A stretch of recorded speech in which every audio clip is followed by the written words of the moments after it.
My name is Ed Frawley. Of course, I own Leerburg with my wife, and we have a very good question that comes into the Ask Cindy portal on the front of Leerburg, and you don't have to be a customer to ask us a question. So this is a good one because this person has a 10-year-old, very food aggressive golden retriever that has bit a number of people over food. But when there's no food around, she's an angel. I'll read the question and then we'll talk about some ideas. We have a 10-year-old golden retriever that we've had since she was 3 months old, and our problem is with resource guarding. We can feed her food by hand and she'll actually wait for us to hand more food to her. But if she finds food first, either in the home or outside, she will lunge and bite at us if we attempt to remove it from her. She has bit multiple people over the years, mostly associated with food. She has a Jekyll and Hyde character. Completely sweet when food isn't present, and defiant and aggressive when encountering food treats. What training or approach is recommended? Thank you for your advice in advance.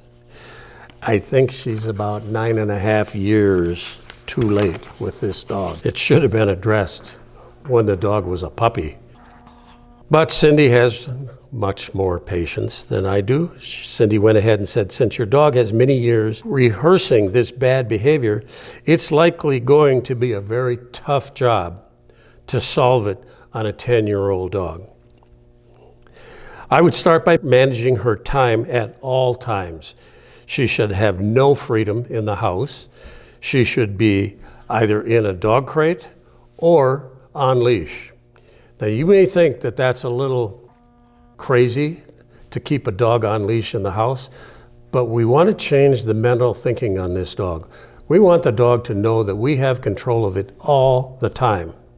And I would back it up and say, okay, you can be loose in the house, but you're going to be dragging a leash around, or you're going to be in an X-pen in the house, and for sure, you're never going to be off leash when you're outside. Not ever. That's just called good management on your dogs, especially when you have a dog with a serious behavioral problem like this.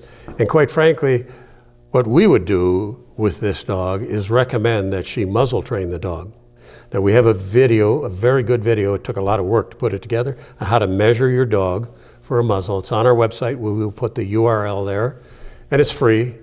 But I also have a video that it's free for people that buy muzzles from us, titled Conditioning Your Dog to Wearing a Muzzle. By doing that, you can turn the muzzle into something that the dog likes to have. And if I had this dog, it would wear a muzzle every time I took it outside. I put a very good friend of ours, one of my wife's best friends, had a German Shepherd that she raised up that had aggression issues, and she did everything correctly. This was one of those dogs that needed to have super management skills instilled in it, and he had to live his whole life like that. But our friend conditioned this dog to wearing a muzzle, and he liked getting his muzzle on because he knew every time he got the muzzle on, he got to go for a walk. And you can do that with your dog. I'm not going to go into all the training steps right here because there's a lot of training steps, and you're not going to teach that dog to have that attitude in a few days. It may take, and it depends on the dog.